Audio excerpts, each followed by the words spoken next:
Hello students, welcome back. So now we are going to talk about one very important topic, and that is the assignments in Verilog.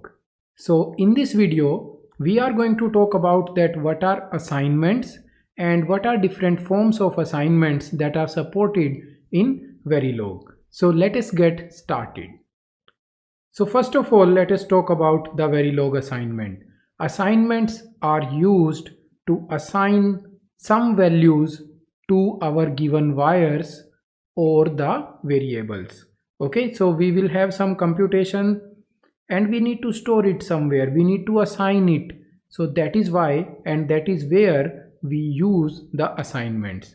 Every assignment will have two parts. One is the left hand side, one is the right hand side.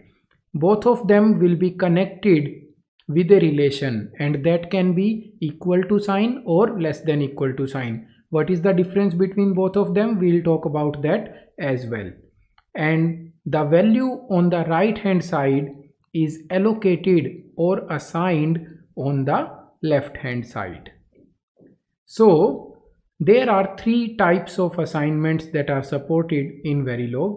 The first one is procedural, continuous, and the third one is procedural continuous. So now let us talk about these three in detail. So first of all, we have procedural assignments. We use these assignments inside the Verilog procedures. So what are procedures? Procedures are blocks like initial, always, task, function.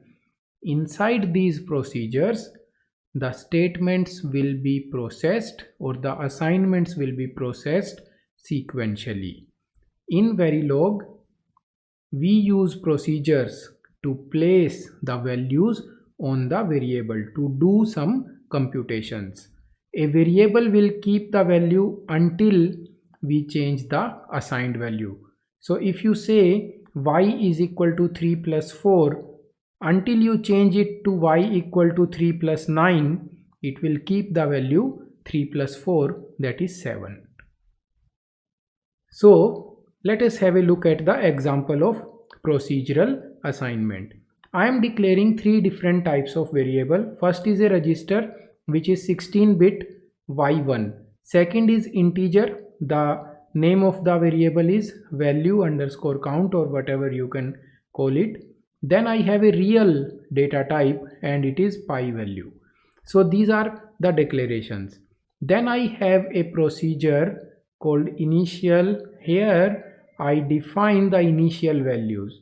Y1 is a 16-bit hexadecimal value 00A9. That means first 4 bits are 0, next 4 bits are 0, next 4 bits are A. A means 10, that means 1010.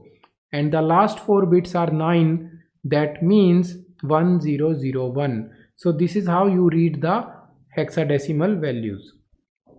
For the real number pi value, I am assigning 3.14, and for the integer I am assigning 0. So these are the initial allocations. And then I say inside a procedure with always keep increasing the value of val underscore count. So this is what will happen. It will keep on updating the value of this integer variable. What can be the issue with the procedural assignments? The issue can be in the declarations. We have seen that we can mention the value in the initialization also and in the procedure also. If we do that for one variable, then initial block and the initial declarations can conflict, and there is no guarantee that which one will be accepted. When we look at this example, I have a module, my function. I have a register which is 16-bit.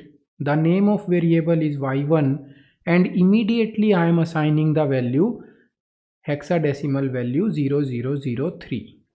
And then I am starting one initial block where I am assigning the value 0004. So both of them are trying to be the initial value. So which one should be allocated? Well, that is not guaranteed. So any one of them can be taken. This is one major problem that we have with the procedural assignments.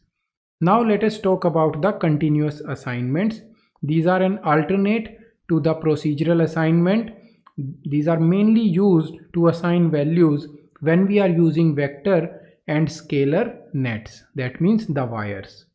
Whenever the value on the right hand side will change, immediately the value will be changed on the left hand side as well. So continuous assignments will enable the modeling of combinational logic. Here we don't have to mention the physical gates for the relation. And through these assignments, the logical expressions can drive the additional wires and the nets. Let us have one example. Here I have three wires P, Q and R.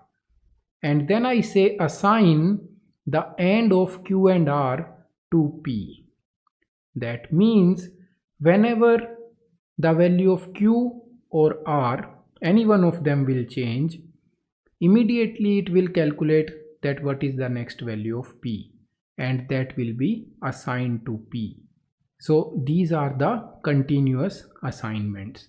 The third kind of assignment that we have is the combination of both of them, and that is procedural continuous assignment.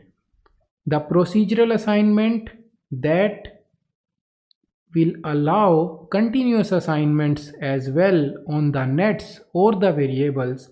These are the combination, and it is called the procedural continuous assignment. Again, inside this we have two types.